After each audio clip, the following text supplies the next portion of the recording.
وہ اکثر اپنے شوہر سے کہتی کہ ہماری زندگی میں خوشحالی کب آئے گی، ہماری زندگی میں اچھے دن کب آئیں گے، کیا یہ غربت ہماری قسمت میں ہمیشہ کے لیے لکھ دی گئی ہے؟ آگے شوہر ہنس کر کہتا، بیوی صبر کرو، صبر کا دامن مضبوطی سے پکڑو، کیونکہ اللہ تعالیٰ صبر کرنے والوں کے ساتھ ہوتا ہے۔ اللہ اپنے بندوں کو آزماتا ہے۔ اللہ کے جو پیارے ہوتے ہیں نا، شوہر ہنس کر اپنی بیوی کو کہہ رہا تھا کہ اللہ کے جو پیارے ہوتے ہیں نا، اللہ کے جو محبوب بندے ہوتے ہیں نا، اللہ تعالیٰ انہیں آزماتا ہے۔ آزمانے کے بعد جب اس کے بندے کامیاب ہو جاتے ہیں، آزمائش میں کامیاب ہو جاتے ہیں، تو پھر اللہ اپنے بندوں کو اتنا نوازتا ہے کہ پھر حد کر دیتا ہے۔ پھر دنیا کے بڑے بڑے بادشاہ ان پر رشک کرتے ہیں، ان کے مقدروں پر رشک کرتے ہیں۔ مجھے اللہ پر یقین ہے کہ وہ ہماری دعائیں ضرور سنے گا، اللہ ہماری دعائیں ضرور سنے گا۔ لیکن بیوی کے دل میں بے چینی بڑھتی جا رہی تھی۔ کس چیز کی بے چینی؟ غربت کی بے چینی، کہ اس کی بیوی کا کوئی بھی خواب پورا نہیں ہوتا تھا غربت کی وجہ سے، کہ آخر ہم ان برے دنوں سے کب نکلیں گے، اس غربت کی دلدل سے کب نکلیں گے۔ ایک دن شوہر بیمار ہو گیا اور کام پر نہ جا سکا۔ بیوی نے گھر کے حالات کو دیکھ کر خود بازار جانے کا فیصلہ کیا تاکہ شوہر کے لیے کچھ کھانے پینے کا انتظام کرے۔ لیکن بازار پہنچ کر اس کے پاس پیسے نہیں تھے، کھانا خریدنے کے لیے پیسے نہیں تھے۔ وہ ایک دکاندار کے پاس گئی، کہا، بھائی میرے پاس پیسے نہیں ہیں، لیکن کیا تم مجھے کچھ آٹا اور کھانے کا سامان ادھار دے سکتے ہو، ادھارا سامان دے سکتے ہو؟ دکاندار نے مذاق اڑاتے ہوئے کہا، جس طرح ہمارے دکاندار مذاق اڑاتے ہیں، اگر تمہارے پاس دینے کے لیے کچھ نہیں تو لینے کا حق کیسے ہے؟ برائے مہربانی ادھار مانگ کر ہمیں شرمندہ مت کریں۔ یہ کہہ کر دکاندار نے اسے خالی ہاتھ لوٹا دیا۔ بیوی دل شکستہ ہو کر گھر واپس آئی، خالی ہاتھ گھر واپس آئی، لیکن اس کے چہرے پر غصے یا بے چینی کے بجائے صبر کے آثار تھے۔ بیوی نے صبر کا دامن مضبوطی سے پکڑا ہوا تھا۔ اس نے گھر پہنچ کر شوہر کے قریب بیٹھ کر کہا، روتے ہوئے کہا، آج میں نے بازار میں اپنی بے بسی کی انتہا دیکھی ہے۔ آج میں نے کسی غیر محرم مرد کے آگے ہاتھ پھیلایا ہے اور اس نے مجھے خیرات نہیں دی، مجھے آٹا نہیں دیا، اس نے ذرا بھی میری غربت پر رحم نہ کیا، ذرا بھی ترس نہ آیا اسے۔ لیکن میں نے یہ سوچا ہے کہ اگر اللہ ہمیں آزمائش میں ڈال سکتا ہے تو وہی اللہ ہمیں اس دلدل سے نکالے گا بھی صحیح، اس آزمائش سے ضرور نکالے گا۔ لیکن آج سے میں کسی کو کوئی شکایت نہیں کروں گی، بس اللہ سے مدد مانگوں گی۔ میں جو کچھ بھی مانگوں گی اللہ سے مانگوں گی، میں کسی کے آگے ہاتھ نہیں پھیلاؤں گی، کیونکہ آج میں نے بے بسی کی انتہا دیکھی ہے۔ اسی رات دونوں میاں بیوی مصلے پر بیٹھے پوری رات دعائیں مانگتے رہے، رو رو کر اللہ سے رزق حلال طلب کرتے رہے۔ رات گزر گئی، صبح ہوئی، شوہر کی طبیعت میں کچھ بہتری آئی۔ شوہر کی طبیعت کچھ بہتر ہوئی تو وہ پھر سے بیوی سے دعائیں لیتا ہوا محنت مزدوری کی تلاشی کے لیے نکل گیا۔ پورا دن بازار میں بیٹھا رہا مگر اسے کوئی کام نہ ملا۔ پورا دن بازار میں بیٹھا رہا، اسے کوئی کام نہ ملا۔ پورا دن جب کام نہ ملا تو وہ تھکے قدموں کے ساتھ گھر کی طرف لوٹا، ہاتھ خالی تھے۔ اس کے دل میں ایک عجیب سی بے بسی تھی۔ وہ سوچتا جا رہا تھا کہ اب جا کر میں اپنی بیوی کو کیا کہوں گا، وہ جو دن رات غربت کے بوجھ تلے پریشان رہتی، جو ہر روز مجھ سے امید لگاتی ہے، وہ آج بھی مجھ سے سوال کرے گی، کہیں ایسا نہ ہو کہ وہ صبر کا دامن چھوڑ دے اور ہماری زندگی مزید آزمائش میں مبتلا ہو جائے۔ یہ سوچتے سوچتے اس غریب شوہر کی نظر اچانک ایک جانور پر پڑی جو سڑک کے کنارے مرا پڑا تھا۔ اس کے دل میں ایک خیال سا ابھرا کہ کیوں نہ میں اس مرے ہوئے جانور کا گوشت نکال لوں، یہ کم از کم ہمارے بھوکے پیٹ کا سہارا تو بنے گا۔ بھوکے ہیں، کھانے کے لیے کچھ نہیں، اتنا تو چل جائے گا نا، اللہ معاف کرنے والا ہے۔ وہ غریب شخص مرے ہوئے جانور کے قریب گیا، آنکھوں میں بے بسی اور دل میں خوف کا طوفان تھا۔ اس کے ضمیر نے اسے جھنجھوڑا کہ بھوکے مر جاؤ، اللہ کی منع کردہ چیز کو مت کھانا۔ اس سوچ کی بنیاد پر اس کے قدم رک گئے، لیکن پھر سے بیوی کے بھوکے چہرے کا تصور اس کے دل کو موم کر گیا۔ گھر میں بیوی 2 دن کی بھوکی تھی نا، اس نے لرزتے ہاتھوں سے مرے ہوئے جانور کے ٹکڑے نکالے، گوشت کے ٹکڑے نکالے، شاپر میں ڈالے اور رات کے سناٹے میں سر جھکائے اپنے گھر کی طرف روانہ ہوا۔ گھر کے قریب پہنچتے ہوئے اس کا دل زور زور سے دھڑکنے لگا۔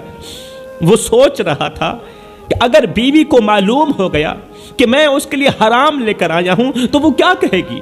میری بیوی عبادت گزار ہے، وہ مجھے کیا کہے گی؟ کیا وہ مجھے حقارت کی نگاہ سے نہیں دیکھے گی؟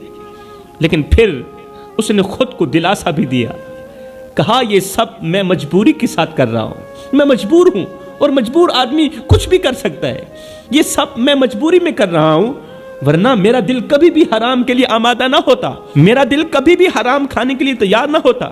خیر گھر پہنچ کر اس نے دروازہ کھولا، بیوی اندر بیٹھی بے چینی سے شوہر کا انتظار کر رہی تھی۔ جیسے ہی اس نے شوہر کو دیکھا تو اس کی آنکھوں میں امید کی کرن جھلکنے لگی۔ وہ بولی، کیا تم کھانے کے لیے کچھ لے کر آئے ہو؟ میرے پیٹ کے لیے کچھ بندوبست کر کے آئے ہو؟ شوہر نے شاپر کو ایک کونے میں رکھتے ہوئے نظریں جھکاتے ہوئے کہا، ہاں لایا ہوں، یہ اٹھا لیجیے، پکا لیجیے۔ بیوی نے خوشی سے شاپر سے گوشت نکالا، اسے دھویا، ایک دیگچی کے اندر ڈالا، چولہے پر دیگچی رکھی، نیچے آگ جلا دی۔ چند لمحے بعد جب دیگچی کا ڈھکن ہٹایا تو دیکھ کر حیران رہ گئی کہ دیگچی کے اندر گوشت کی جگہ خون ہی خون ہے، دیگچی کے اندر خون ہی خون ہے، اور اس خون سے حرام کی بدبو آ رہی ہے، اور دیگچی کے اندر خون ہی خون ہے۔ بیوی کی آنکھیں حیرت اور خوف سے پھٹی کی پھٹی رہ گئی، ہاتھ لرزنے لگے، اس سے بو برداشت نہ ہو پا رہی تھی۔ وہ فوراً شاپر اور دیگچے لیے شوہر کے پاس پہنچی۔ وہ شوہر جو صحن کے کونے میں چپ چاپ بیٹھا رو رہا تھا، اس کے پاس آ کر کہا، مجھے سچ بتانا کہ یہ گوشت کہاں سے لائے ہو؟ حقیقت چھپانا مت، مجھے سچ بتانا۔ شوہر نے نظریں جھکا لی، اس کے چہرے پر شرمندگی کے سائے تھے۔ لرزتی ہوئی آواز میں اس نے کہا، میں مجبور ہو گیا تھا، تیری بھوک، تیرے چہرے کی مایوسی میرے دل پر بوجھ بن گئی تھی، میں نہیں سمجھ پایا کہ میں کیا کر رہا ہوں۔ تیری بھوک نے مجھے اندھا کر دیا تھا، تیری مایوسی نے مجھے اندھا کر دیا تھا۔ یہ سنتی ہی بیوی آنسوؤں کے ساتھ شوہر کے قدموں پر پڑ گئی۔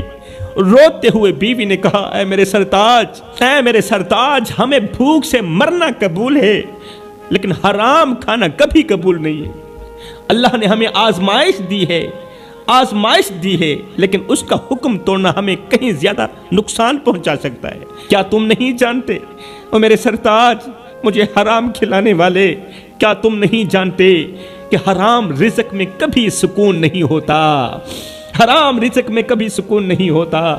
جو عورتیں اپنے شوہروں کو حرام کمانے پر مجبور کرتی ہیں وہ دنیا کی بدبخت عورتوں میں سے ہوتی ہیں، وہ دنیا کی بدقسمت عورتوں میں سے ہوتی ہیں۔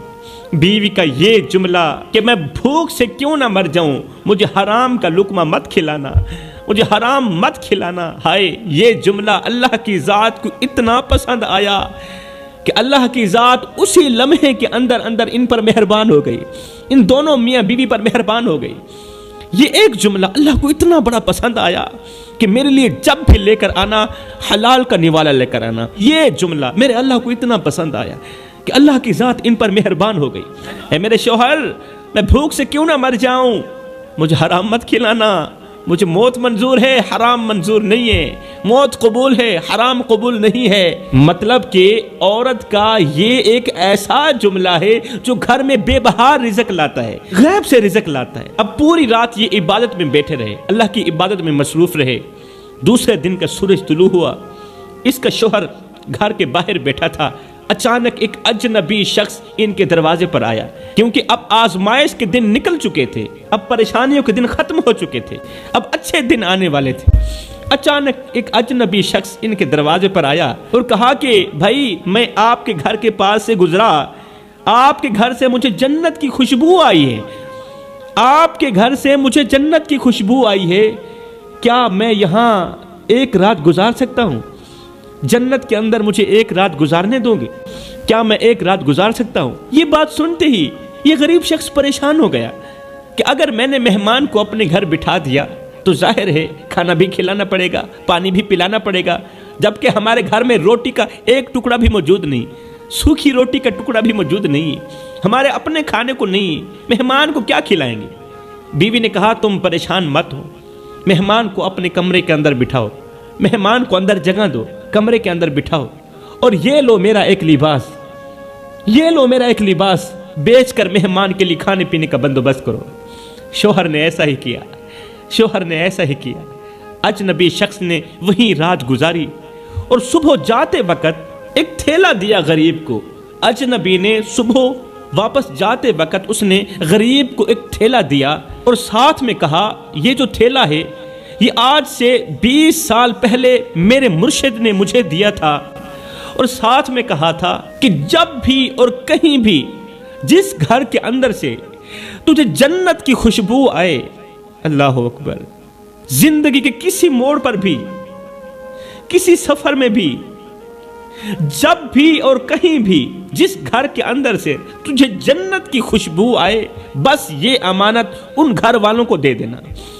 اس جنت کے اندر جو لوگ رہائش پذیر ہیں، یہ امانت اس گھر میں رہنے والوں کے سپرد کر دینا، یہ امانت اس جنت کے اندر رہنے والوں کے سپرد کر دینا۔ لہٰذا بھائی یہ لیجیے آپ کی امانت اور مجھے اجازت دیجیے میں یہاں سے جا رہا ہوں۔ وہ تھیلا دے کر امانت ان کے سپرد کر کے مہمان وہاں سے چلا گیا۔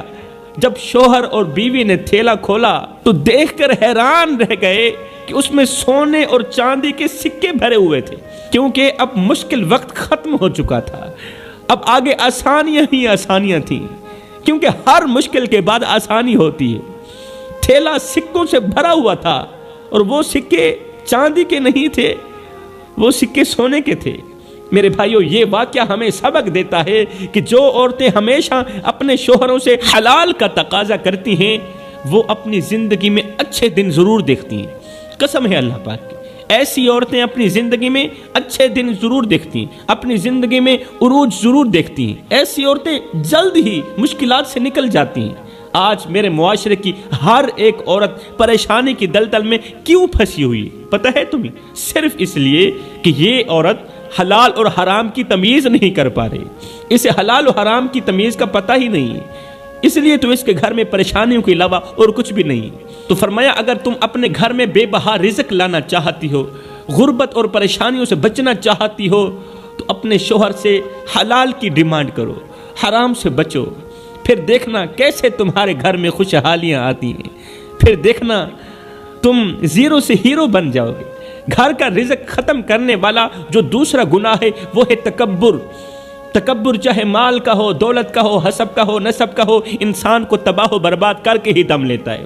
تیسرا گناہ مال کے ہونے کے باوجود بھی جو عورتیں دروازے پر آئے کسی سائل کو روٹی نہیں دیتی، کسی ضرورت مند کی ضرورت کو پورا نہیں کرتی، جو عورت فقیر کو خیرات نہیں دیتی، مال بھی ہے دولت بھی ہے پھر بھی غریب کی مدد نہیں کر پا رہی، ایسی عورت کبھی بھی زندگی میں اچھے دن نہیں دیکھ